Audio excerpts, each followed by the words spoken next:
Media మిత్రులకు నమస్కారం. ఈరోజు మీడియా సమావేశంలో పాల్గొన్న బీజేపీ రాష్ట్ర సీనియర్ నాయకులు, క్రమశిక్షణ సంఘం సభ్యులు నగరం నామాజీ గారు, బీజేపీ మాజీ అధ్యక్షులు మరియు రాష్ట్ర మాజీ కార్యవర్గ సభ్యులు రతన్ పాల్ రెడ్డి అన్న గారు, అలాగే పగడాకుల శ్రీనివాస్ అన్న గారు, మాజీ జిల్లా అధ్యక్షులు Satyayadav, Sangareddy incharge, BJP Sangareddy incharge గారు, అలాగే పత్రికా మిత్రులకు, ప్రింట్ మీడియా, ఎలక్ట్రానిక్ మీడియా మిత్రులకు నమస్కారాలు. ఈరోజు ముఖ్యంగా ఈ పాత పాలమూరు జిల్లాలో నేను మూడు సార్లు రతన్ పాల్ రెడ్డి గారు, అదేవిధంగా మా పగడాకుల శ్రీను గారు ఈ జిల్లాతో పాటు వికారాబాద్ జిల్లాకు కూడా ఇన్ఛార్జ్ పనిచేశారు. ఇప్పుడు మళ్ళీ మన సంగారెడ్డి జిల్లా ఇన్ఛార్జ్ ఉన్నారు. మరి నా పక్కన ఉన్నటువంటి ప్రస్తుత మన నారాయణపేట జిల్లా అధ్యక్షులు, న్యాయవాది, అదేవిధంగా మీడియా ఇన్ఛార్జ్ కిరణ్. ప్రెస్ పెట్టడంలో ఎందుకు పెట్టామంటే వాస్తవం ప్రజలకు తెలియాలి. భారతీయ జనతా పార్టీ మునుపటి నుండి కూడా, జనసంఘ్ కాలం నుండి కూడా ఏమన్నామంటే బూత్ బచేగా తో ఏ దేశ్ బచేగా, అంటే బూత్ లెవెల్ నుండి కూడా సేవ చేయాలనేటటువంటి, అభివృద్ధి చేయాలనేటటువంటి ఆలోచన, దరిద్ర నారాయణకి సేవ, అట్టడుగున ఉన్న వాళ్లకు మనం ఏ రకంగా వాళ్ళకి సేవను అందిస్తాం. ఏకాత్మత మానవవాదాన్ని బేస్ చేసుకొని, గాంధేయ సోషలిజాన్ని బేస్ చేసుకొని ఈ దేశాన్ని, అసలు భారతదేశం అనేది పల్లెటూరులో ఉంది అనేటటువంటి నిదానంతో పనిచేస్తున్న పార్టీ ఈరోజు భారతీయ జనతా పార్టీ. చేయండి. ప్రజలతో నేను మనవి చేస్తున్నా, గ్రామీణ ప్రజలతో నేను మనవి చేస్తున్నా, గ్రామ భారతిని, గ్రామాన్ని ఒక భారతదేశంలో ఒక అన్ని రంగాల్లో అభివృద్ధి చేసే యొక్క గ్రామాలని కూడా తయారు చేసే విధంగా అట్టడుగున ఉన్న ప్రజలకు సేవ ఏ విధంగా పనిచేశారో కొన్ని విషయాలు నేను ముందు పెడతాను. ఎందుకంటే గ్రామ పంచాయతీ ఎన్నికలు నడుస్తున్నాయి. గ్రామ పంచాయతీ ఎన్నికల్లో చాలా చోట్ల భారతీయ జనతా పార్టీ సపోర్ట్తో సమర్థిస్తున్నట్టు వ్యక్తులు చాలామంది నిలబడ్డారు. కాబట్టి వారందరూ కూడా గెలిపించినట్లయితే రేపు ఏదైతే ఇంతవరకు అందుతున్న ఫలాలు ఉన్నాయో ఇంకా ఎక్కువ ఫలాలు అందే అవకాశాలు ఉంటాయి. సేవ చేసే వాళ్లకు మనం సహాయం చేస్తే ఇంకా ఎక్కువ సేవ జరిగే అవకాశం ఉంటుంది. మరి ఇక్కడ మనకు తెలుసు, ప్రజలు మాకు ఎంపీగా గెలిపించారు, ఇంకా ఎక్కువ సేవలు చేసేటటువంటి అవకాశం కూడా మనకు దొరుకుతుంది. చూడండి, ఒక్కొక్క విషయం మీకు చెప్పదలుచుకోండి. గ్రామాల్లో నిర్మాణం అవుతున్న రైతు వేదికలకు 10 లక్షల రూపాయలు కేంద్రం ఇచ్చింది. కిసాన్ సమ్మాన్ నిధి ద్వారా మీకు తెలుసు సంవత్సరానికి 6,000 రూపాయలు టన్నించగా పడుతుంది. ఎరువుల సబ్సిడీ 1 ఎకరకు డిఏపి మీద, యూరియా మీద ఎంత యూరియా డిఏపి పడుతుంది దానికి 18,632 రూపాయలు. గ్రామాల్లో శ్మశాన వాటికల కోసం 11,13,700 రూపాయలు. పల్లె ప్రకృతి వనాలకు 4,23,103 రూపాయలు. గ్రామాల్లోని నర్సరీలకు 1,56,314 రూపాయలు. డంపింగ్ యార్డ్లకు 2,50,000 రూపాయలు. ఇక టాయిలెట్ల నిర్మాణం కోసం 12,000 రూపాయలు. ఉజ్వల గ్యాస్ ద్వారా ఉచిత సిలిండర్ 250 రూపాయలు. నెలకు తీసుకునే సిలిండర్లకు 200 సబ్సిడీ. ప్రధానమంత్రి అన్న యోజన కింద ఈరోజు ప్రతి మనిషికి 5 కిలోల బియ్యం, అంటే ఒక్క కుటుంబానికి 8,000 రూపాయలు నెలకి లభిస్తుంది. అదేవిధంగా ప్రధానమంత్రి గ్రామీణ సడక్ యోజన అదేవిధంగా ఉజ్వల ద్వారా గ్యాస్ కనెక్షన్ ఈరోజు సబ్సిడీతో, గ్రామ పంచాయతీ మెయింటెనెన్స్ కొరకు ఫైనాన్స్ కమిషన్ ద్వారా ఫండ్స్, గ్రామాల్లో వెల్నెస్ సెంటర్ అంటే ఇప్పుడు దీన్ని బస్తీ దవాఖానా టోటల్ కిరాయితో మొదలుకొని, మందులతో మొదలుకొని, డాక్టర్ యొక్క శాలరీతో మొదలుకొని ఎవరు ఇస్తున్నారు? కేంద్రం ఇస్తున్నారు. మీరు ఆశ్చర్యపోతారు.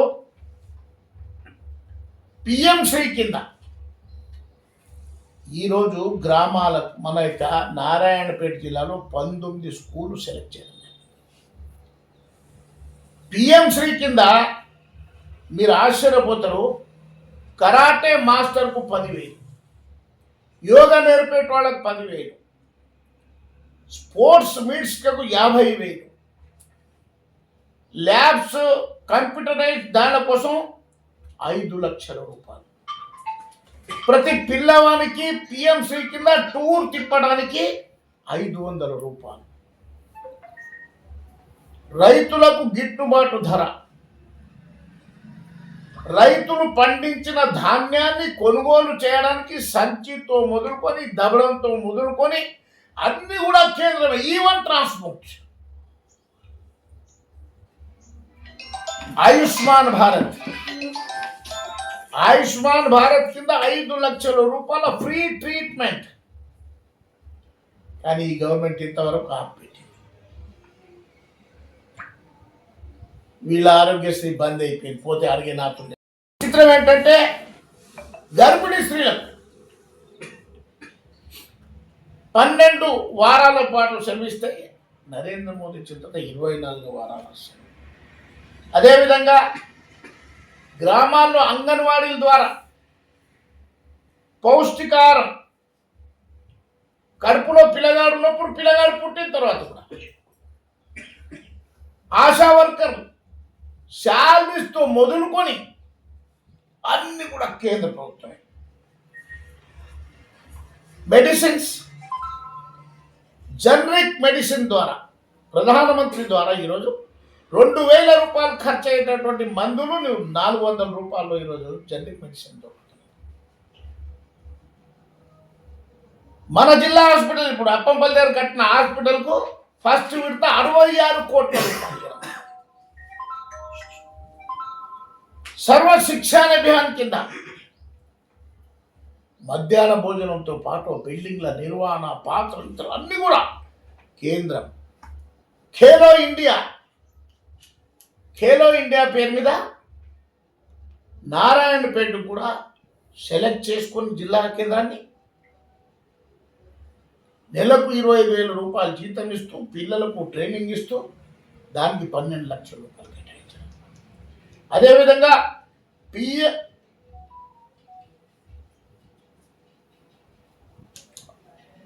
స్త్రీలకు మీకు తెలుసు అకౌంట్ జన్ధన్ యోజన కింద అసలు ఎన్నడన్నా ఆడవాళ్ళు బ్యాంకులు పోయే పరిస్థితి ఉందా? ఈరోజు పల్లెటూరులో ఉన్నటువంటి ఆడామే పోతున్నది. ఉపాధి హామీ పథకం కింద వచ్చే పైసలు అకౌంట్లో పడుతున్నాయి. మీరు ఇంకో విషయం మీకు చెప్పాలి. ఇందిరమ్మ ఇండ్ల కింద ఫస్ట్ విడత వచ్చిన 2 లక్షల రూపాయలు ప్రధానమంత్రి ఆవాస యోజన మాత్రమే. తెలంగాణ ఒక్క పైసా రాలే.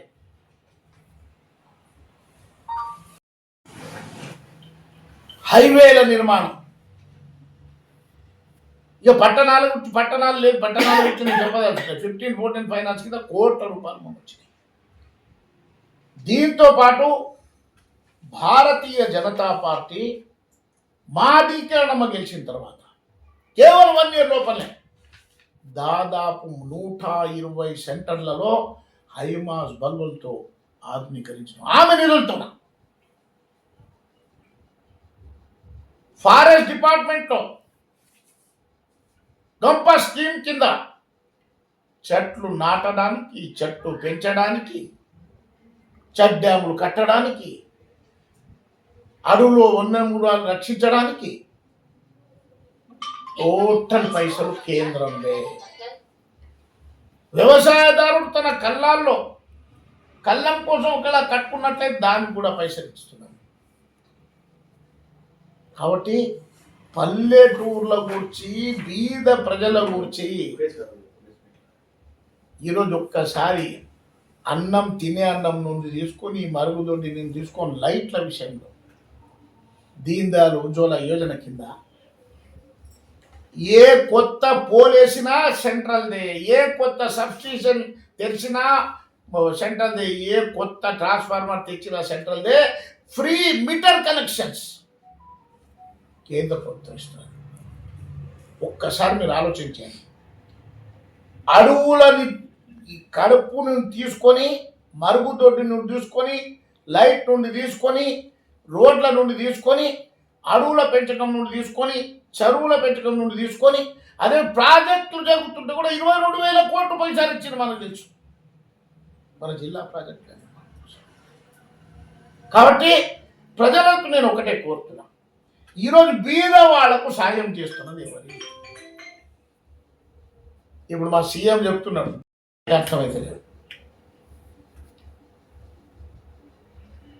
ఆయన ఒకసారి ఇంద్రమని ఏం చెప్పిండే, ఇప్పుడు మొన్న ఏం చెప్పినో మనకు తెలుసు.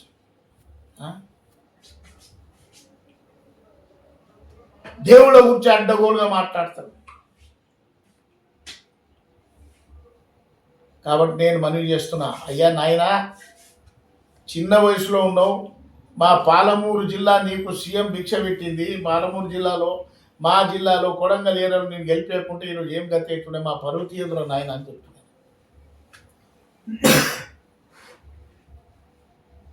గుంపు మేస్త్రి అనో ఏమేమో అంటావు, మళ్ళీ అందరినీ గుంపు మేస్త్రిని పంపించే గతికి వచ్చింది ఈరోజు నారాయణపేట జిల్లా. నిధులు ఎక్కడ పోతున్నాయి? కరప్షన్ ఏ ఆఫీస్లో పోయినా, ఈరోజు ఆర్డీఓ ఆఫీస్ పోయినా, ఎంఆర్ఓ ఆఫీస్ పోయినా, రిజిస్ట్రేషన్ ఆఫీస్ పోయినా, ఏ ఆఫీస్ పోయినా, ఈవెన్ హాస్పిటల్లకు పోయినా లంచం లేని మంచం దొరకని పరిస్థితి తయారు. కాబట్టి ప్రజలారా, నిజంగా ఈ మొత్తం భారతదేశ చరిత్రలో పల్లెటూరిని కేంద్రంగా, ఒక మనిషిని కేంద్రంగా, వ్యవసాయాన్ని కేంద్రంగా చేసుకొని అభివృద్ధి చేస్తున్నటువంటి నాయకుడు, ఏకైక నాయకుడు అటల్ బిహారీ వాజ్పేయి, అది భారతీయ జనతా పార్టీ. కాబట్టి ప్రజలకు నేను కోరుతున్నా, ప్రజలారా, భారతీయ జనతా పార్టీ నిజంగా మీరు మీ ఊరు ఆలోచన చేసుకోండి. మీ ఊళ్ళో పక్కన ఉన్న వాళ్ళకి అడగండి, అమ్మా నీకు గ్యాస్ కనెక్షన్ వచ్చిందా, అమ్మా నీకు బియ్యం వచ్చిందా, అమ్మా నీకు లాట్రిన్ కట్టిందా, ఇంద్రమ ఇండ్ల కింద మరి ప్రధానమంత్రి ఇచ్చినటువంటి 2 లక్షల రూపాయలు వచ్చినాయి, ముద్రా బ్యాంకులో ఎంతమంది లోన్ తీసుకున్నారు, గొర్రెలు బర్రెలు ఇవన్నీ సబ్సిడీ కింద చాలా విషయాలు ఉన్నాయి. చెప్తే 1 గంట సేపు చెప్తాను. స్కీమ్ సుకన్య సమృద్ధి యోజన, బేటీ పడావ్ బేటీ బచావ్, ఎన్ని స్కీములు ఈరోజు అన్ని రంగాలను ముందుకు తీసుకొని పోతున్నటువంటి వ్యక్తి, ఏకైక నాయకుడు నరేంద్ర మోదీ గారు, భారతీయ జనతా పార్టీ. కాబట్టి ప్రజలతో నేను కోరుతున్నా, భారతీయ జనతా పార్టీ ఎక్కడైతే మంచి వ్యక్తులకు సపోర్ట్ చేస్తున్నారో వాళ్ళకి సపోర్ట్ చేయండి. భారతీయ జనతా పార్టీ సపోర్ట్తో ఎక్కడెక్కడ నిలబడ్డారో వాళ్ళకందరూ గెలిపించి, వాళ్ళకి ఆశీర్వదించి, మీ గ్రామాన్ని ఒక గ్రామ భాగంగా అభివృద్ధి చేయడానికి తోడ్పాటుగా, అండదండగా మీ ఓటు ద్వారా సపోర్ట్ చేయాలని చెప్పేసి ఈ సందర్భంగా మేమందరం కూడా కోరుతున్నాం. భారత్ లాంటి ఉన్నది ఉన్నప్పుడు తీసుకో, పాతది బాబు